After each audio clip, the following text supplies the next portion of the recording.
Well, good afternoon, everyone, and welcome to today's live astronomy program. My name is Justin. I'm one of the astronomers here at the Science Museum of Virginia, and I'm happy to be your host for a flight through the galaxy today. If you are just joining me for the first time, welcome to the show. If you want to try and catch up on previous episodes, they are all archived right here on Facebook. We've got them on YouTube as well. If you've watched those previous episodes, welcome back. We've got another jam-packed show for you today. A lot of exciting things to share with you, so I want to get into it pretty quickly. A few reminders before we do begin. As always, this series is sponsored by Allianz Partners. I want to thank them for helping enable this kind of programming. If you are able to watch this in full screen, I highly recommend it. We're using the same kind of software that we use in the Dome here at the Science Museum. It's planetarium software called Digistar 7, and it can do some pretty cool stuff. So make the video nice and big if you can. You'll be able to see a little more that way. If you have any questions or comments during the show, please don't hesitate to put them in the comments section right here on Facebook. Keep an eye on that, and we'll try and address any timely questions as they come through.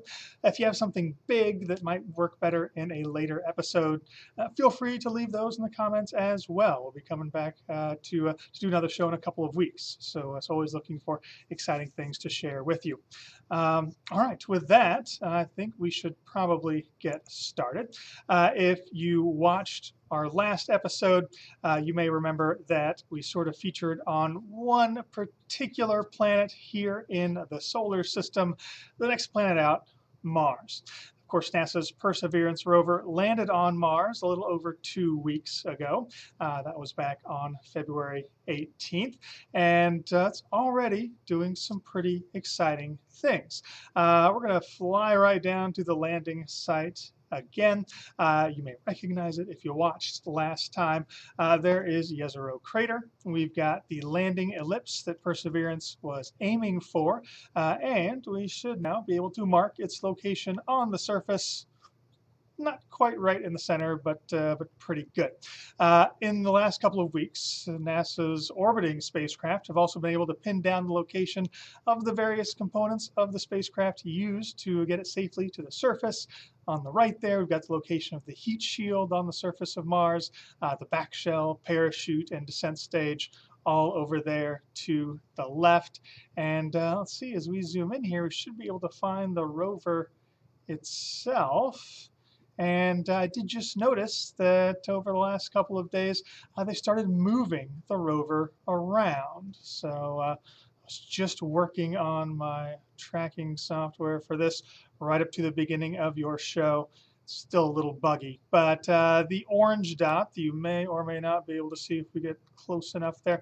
That is the location where the rover landed, and then they've driven a couple of meters not a lot, but it is a start. They're still checking out the basic rover systems, and actually right now there's a press conference at JPL where they're kind of going over what has happened over the last couple of weeks. So maybe we'll all watch that on tape delay after my show is over. We'll get all caught up on everything Perseverance. Some things they may be talking about include the first batch of images of the landing site that have come back down to the Earth. The rover is loaded up with cameras to help it drive safely across the surface, and of course to take pictures of the things that it sees, analyze the composition of the rocks, things like that. This is a full panoramic image. Would wrap all the way around us in the dome. So if you're able to, I recommend stopping by, buy advance tickets, and see this in the dome for yourself. But these images come from one of the instruments called Mastcam Z, and it's actually a zoom camera. That's what the Z stands for. So we get a pretty good view of the rocks that Perseverance will be exploring. Here's a random one. I believe it's in one of the locations that was kind of actually scoured clean by the thrusters on the descent stage at landing. So that's pretty neat. The cameras that were on the spacecraft have also sent back imagery from the landing. So we've got pretty cool videos of the landing process. If you haven't seen those yet, I highly recommend searching them out. I'll show a couple of them to you now, but I don't want to eat up too much of the show with Mars today. So here, obviously, that's the parachute that was used to help slow the spacecraft down. That's pretty cool. There's a secret message in that parachute too. Rewind and try and decode that. And let's see, what other video did I include for you today? I think I grabbed the look down camera on the descent stage, so we should see Perseverance itself there. That's the real thing. That's what was happening 2 weeks ago, Thursday, lowered from the descent stage on those cables in the sky crane maneuver, set down on the surface. So there you go. A little dust gets in the way, but there's the actual landing on Mars. Pretty cool. And some brand new imagery just came back last night. I snuck into the show for you. This is a view from the landing camera that was actually used for the autonomous navigation that got the rover safely to the surface. And that's kind of a fisheye view. So here's some processing by Kevin M. Gill to kind of give you a sense of what the rover was seeing as it descended through the atmosphere. So you've got the surface of Mars in the background there. The round thing at the bottom is the heat shield. This picture taken just after the heat shield was released. And well, then you see the atmosphere of Mars there as well. Pretty cool. So a lot more to look forward to from the Perseverance mission. But there are other planets out there, not just in our solar system, but throughout the galaxy as well. And a couple of episodes ago, somebody asked me what my favorite missions were. What better time to feature some of my favorite missions than well, this show today. So we're going to start with some recent discoveries from the Test spacecraft. Test is in orbit around the Earth. It is helping us find planets in other parts of the galaxy, in orbit around other stars in the Milky Way. Now, in the last few weeks, while everyone was keeping an eye on Mars, Test passed some interesting milestones. Just in the last month or so, it officially passed 100 confirmed planet discoveries. So each little green circle on the screen here now is a different planet that Tess has helped uncover around some other star. In fact, there's just a data update yesterday. The current count is 120. So you can look around here. You can count all the green circles. Just make sure I've got them all. But I want to feature some specific planets that were worth highlighting for interesting regions. And we are going to start with one system discovered using TESS and some other telescopes. It goes by the very memorable name, let me just check my notes, HD 108236. That is HD 108236. If you're taking notes at home. Now, this is a relatively sun-like star, similar in size and temperature to our sun. And thanks to TESS, we know of at least 4 planets in orbit around this star. more on the fifth planet in just a second. This system I wanted to show you for one kind of interesting reason. I'm going to make the planets a little bit easier to see for you here. Their orbits drawn to scale with the star, but now the planets are a bit too big. This system got some attention because the people that discovered those inner four planets, two probably rocky planets, two that may be more like the gas giants in our solar system. It was a team of astronomers led by a postdoc at Harvard and two high school students. It is not every day that high school students find planets orbiting other stars, but they contributed to this research and are actually the second and third authors on the discovery paper. So there you go. That's pretty cool. This is another kind of unique system for another reason. We've got another planet there in the background. That fifth planet was discovered not by TESS, not by those high school students, but by another observatory in orbit around the Earth, the European mission named CHEOPS. CHEOPS works in kind of the same way that TESS does. It stares at stars. It watches for transits when the planets move directly between our telescopes and the stars themselves, blocking out a little bit of the starlight. And the observations from CHEOPS helped pin down the existence of that fifth planet in the system. So we've got a couple of spacecraft working together to fully describe a new system of planets around a distant star. That's pretty cool. And these kind of collaborations are not that unusual. We see spacecraft teaming up like this pretty regularly. And in fact, now that both TESS and CHEOPS are fully operational, they team up from time to time to make some interesting discoveries. And another brand new discovery from the last few weeks is a system that is called TOI 178. That name just indicates that it was a TESS object of interest, number 178 on that list. Now this is a little bit smaller, cooler star, and in orbit around this star, astronomers identified 6 planets. Now, a couple of interesting things about this system. I'm going to try and get it face on for us here. So it's a series of circles going around the star. In this system, one thing that got the attention of astronomers is that 5 of the 6 planets seem to orbit in resonance with one another. What does that mean? Well, resonance, that's a word that may bring up thoughts of sounds and music, and well, that's exactly what it is. The outer 5 planets in this system orbit in rhythm with each other. So here we can see it in a couple of different ways. I've got a nice straight line drawn across the screen, and when those outer 5 planets cross that line on either side of the star, I flash a little circle around them. There are sounds playing too. They're only coming through my speakers right now, so maybe kind of hard for you to hear.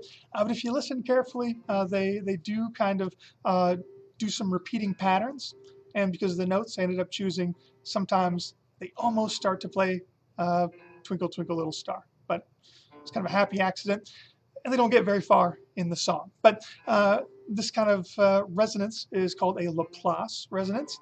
We see it in various places. Some of the moons of Jupiter are in resonance like this. We found other exoplanet systems that are in resonance like this, but this system is the longest such chain. 5 different planets in resonance with one another. It's pretty neat. I'll see if those tones actually come through for you.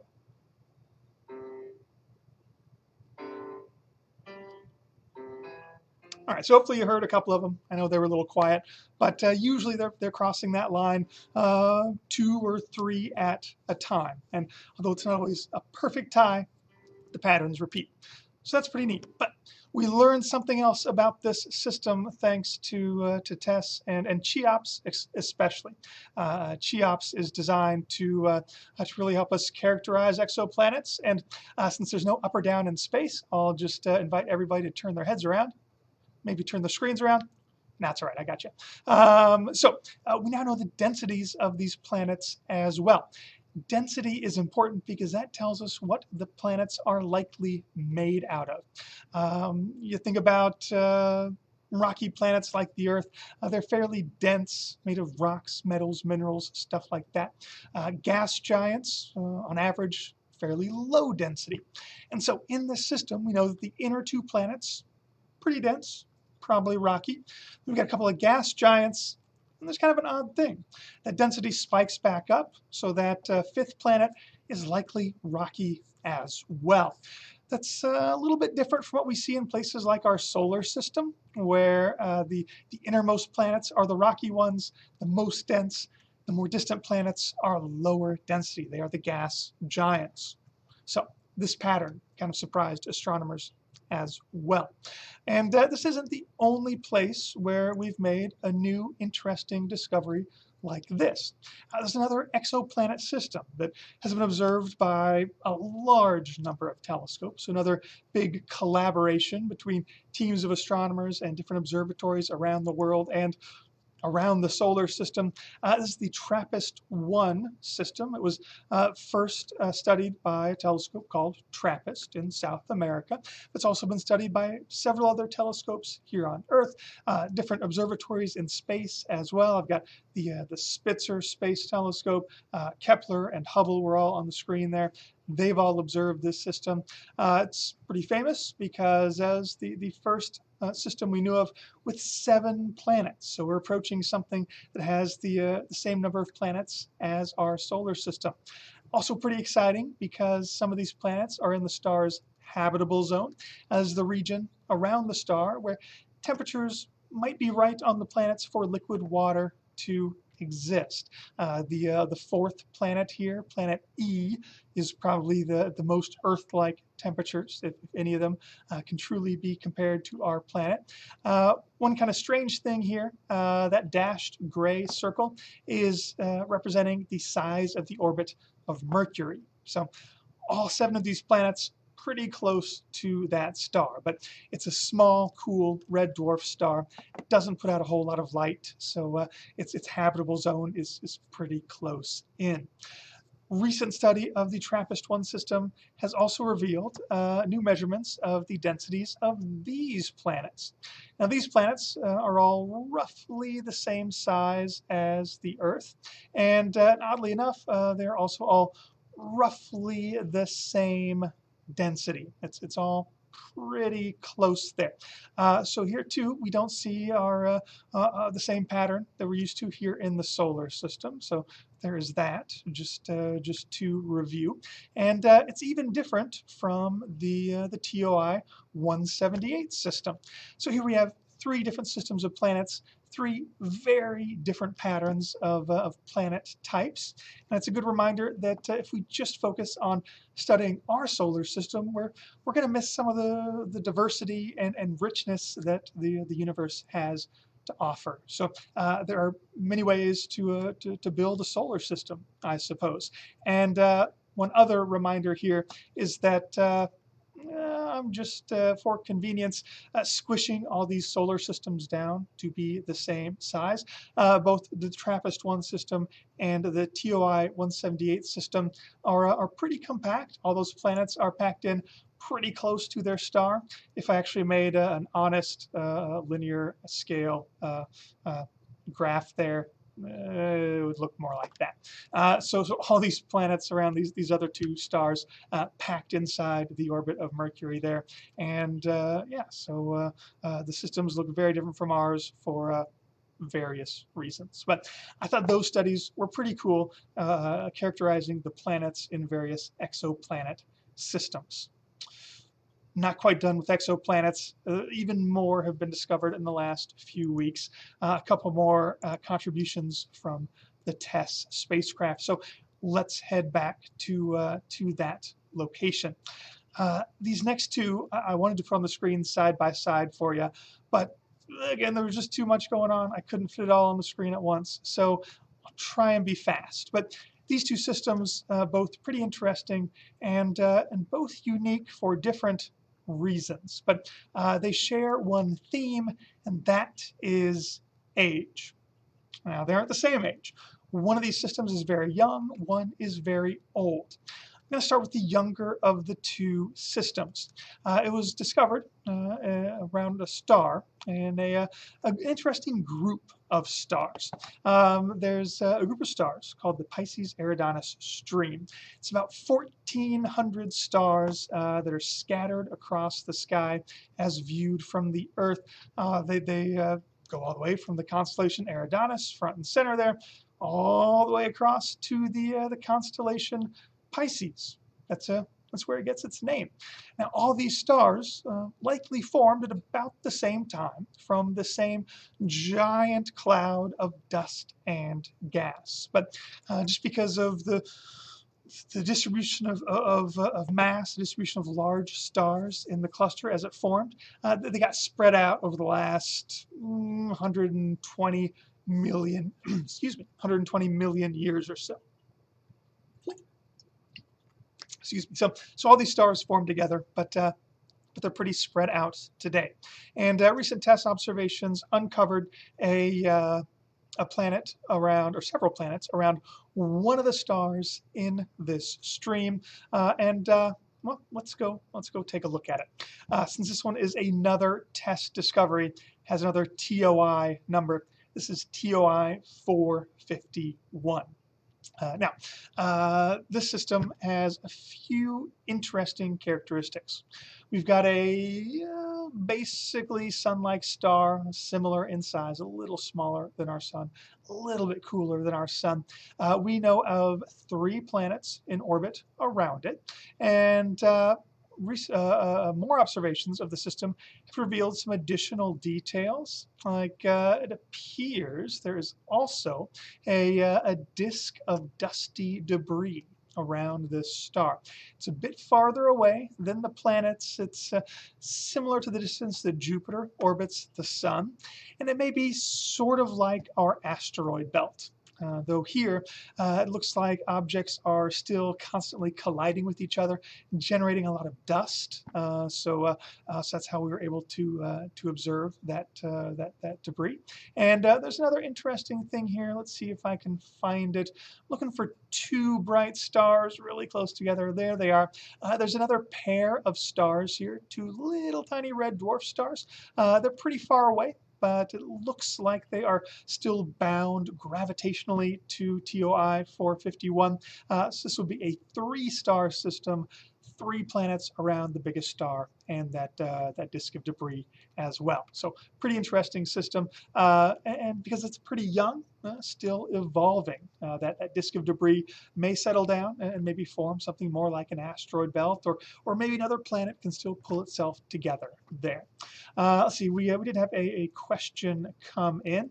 Karen asked for her 6th graders in Virginia Beach. They're finishing up density calculations, and they want to know, how do you measure the density of something so far away? Ooh, excellent question.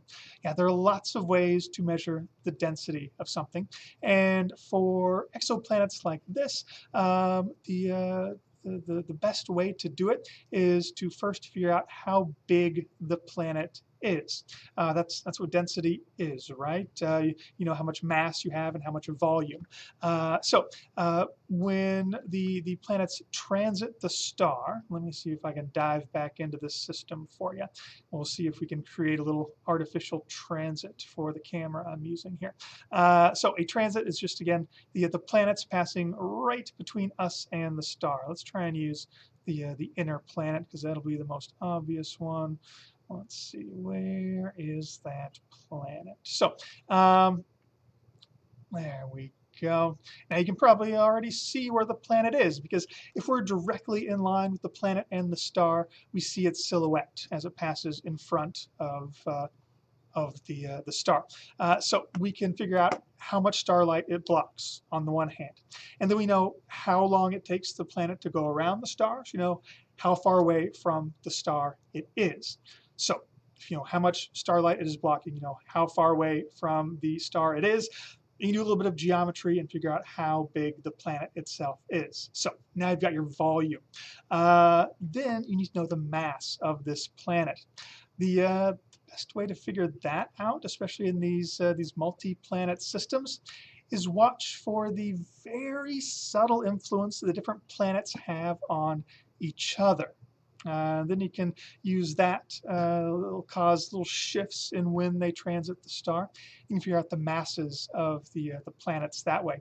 So now you've got a volume, you've got a mass, and you can use that to calculate the density. So there you go. That's how it is usually done. Thanks for that question, Karen. Pretty complex calculation though. Takes a lot of work and a lot of observations from a lot of telescopes. So there you go. There is the TOI 451 system. We're going to go from this system, which is very young, and let's revisit where it lives in this giant stretched out star cluster, and compare it to another recent discovery. So let's see here. This should bring up the dots for the whole Pisces-Eridanus stream again. So you see that long stretched out star cluster there, all formed together, and our next destination is circled there as well.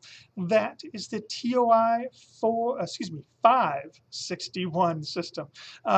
This star seems to be much, much older than all the members of the Pisces-Eridanus stream. In fact, this is one of the older stars in our galaxy. We can estimate that it is something like 10 or 11 billion years old, as opposed to the 120 million years we saw in the last system. Looks like there might be as many as 5 planets here, though there's still a little bit of uncertainty. The ones marked in red, still a little controversial. I got another gray circle there. That is, again, the orbit of Mercury, or the size of the orbit of Mercury. It's another compact system. And we're pretty sure those inner 2 planets actually exist. And that is notable because of the characteristics of that innermost planet. That closest planet to the star, we'd call it TOI 561b. Well, we've been able to figure out its density as well, and it seems to be a rocky planet. So it's made out of rocks, metals, minerals, similar density to Mars, give or take a few percent. And that's a little bit surprising because this system is so old.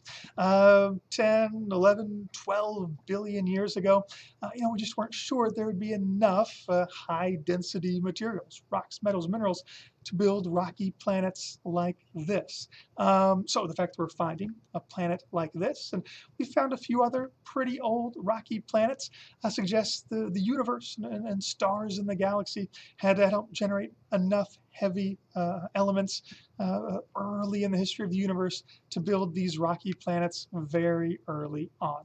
So pretty surprising discovery at the other end of the age spectrum. Thought that was pretty cool. Oh yeah, one more test observation to give you before we wrap up for the day.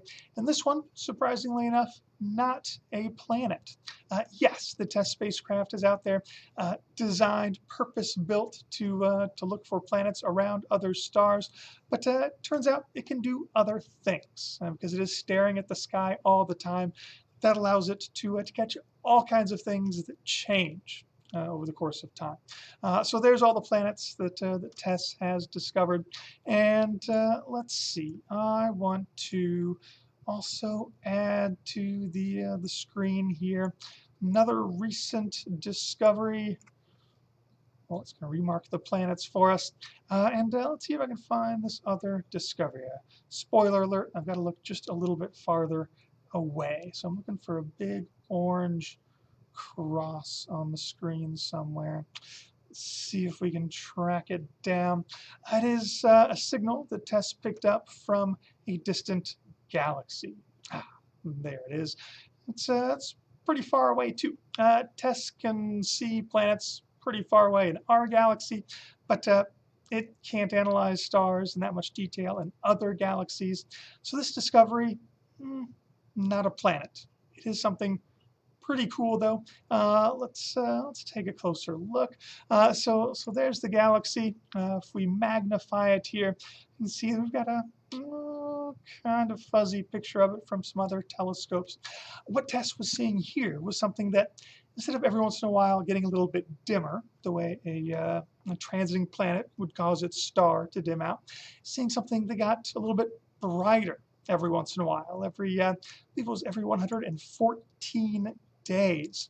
The best explanation for this is that there is a star in orbit around a black hole, perhaps a supermassive black hole at the center of this galaxy.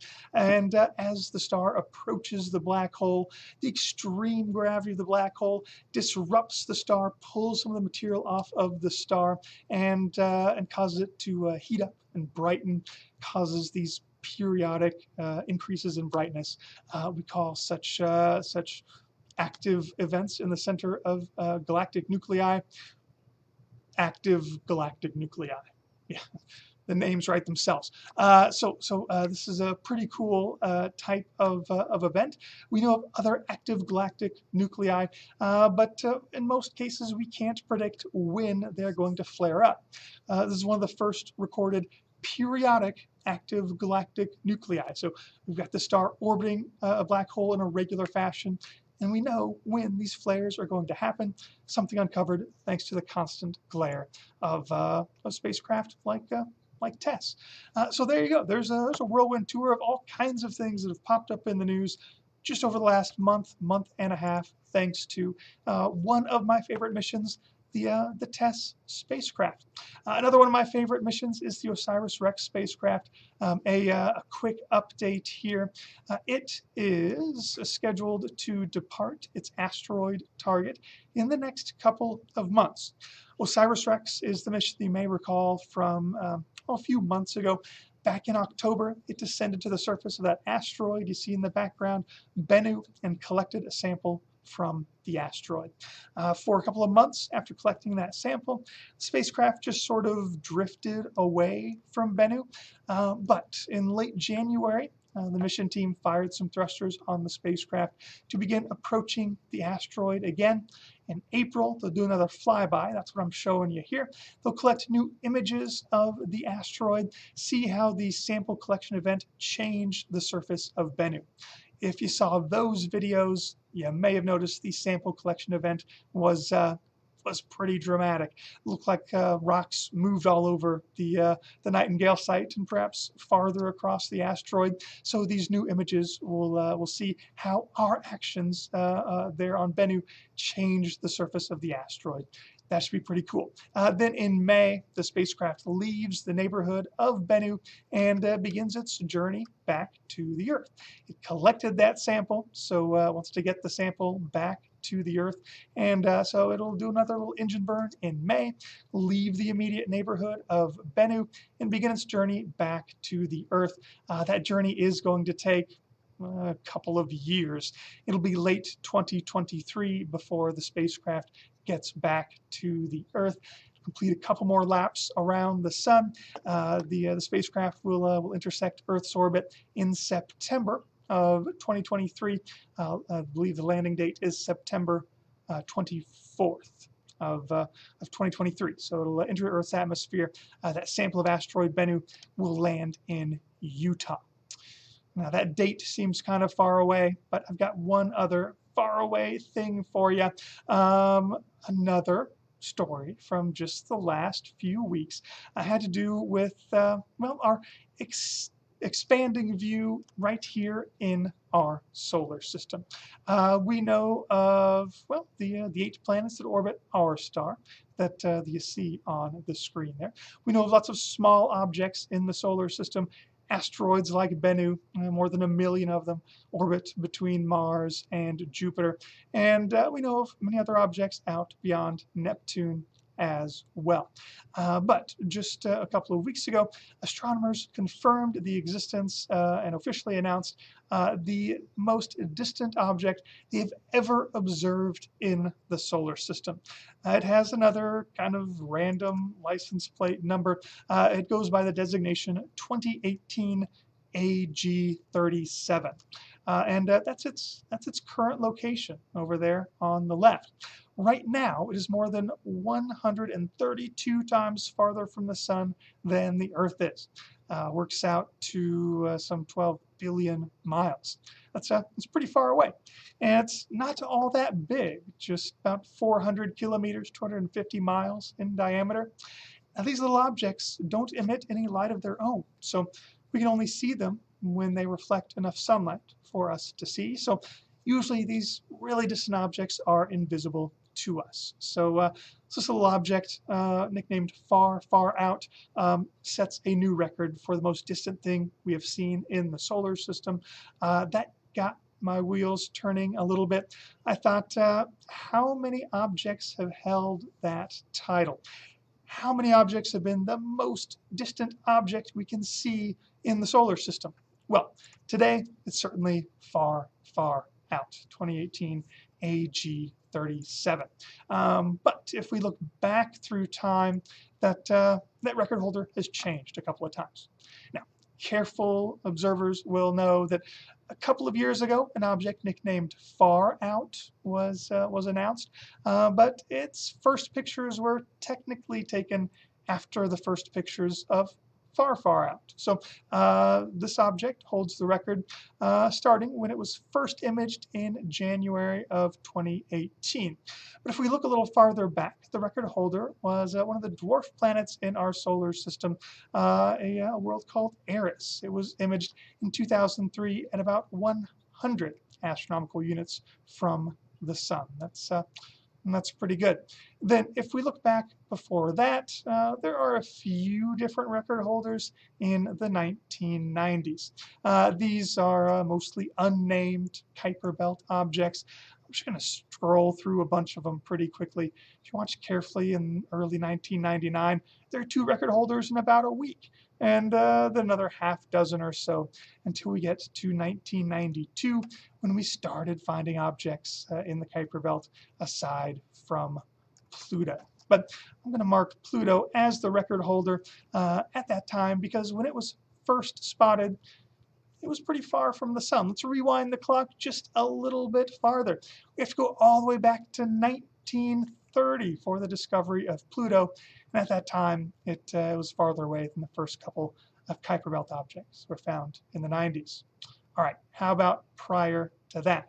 Well, of course, before Pluto was discovered, Neptune was the most distant object that we could see in the solar system. Had to have a telescope to see that.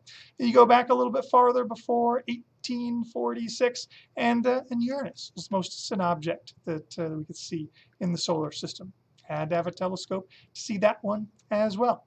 Uranus was discovered in 1781. So if we scroll all the way back to a year before 1781, that's it. That's the solar system that we knew about. Just the planets you can see with the naked eye and in the nighttime sky. Just Mercury, Venus, Mars, Jupiter, Saturn. That was it. And if you think about it, all the way back to the beginning of humanity, this was the entire solar system that we could see. So things have changed pretty quickly in recent years, and I think we've got a lot more to discover in our solar system. So we can look for these discoveries to continue, and our shows will continue as well. I'm going to sign off for today, but I hope you can join me again in 2 weeks. Oh, that's not 2 weeks from tomorrow. It'll be 2 weeks from today. It'll be March 19th will be the next show. So again, Friday afternoon, 3:30 p.m. Eastern Time. I believe that next one, if I'm reading the calendar right, is March 19th. So I hope to see you back here again. We'll have all kinds of updates for you from around the universe once again. And since I got into talking about ages in this show a little bit, I thought it'd be kind of neat to really talk about how we figure out how old things are. You know, you got a distant star, a distant planet, or maybe individual features on the moon, Mars, some other world in the solar system. How do we figure out those ages? So we'll talk about the passage of time and all the latest updates from around space right here again in 2 weeks. Hope to see you then. Until then, Stay safe out there and keep looking up.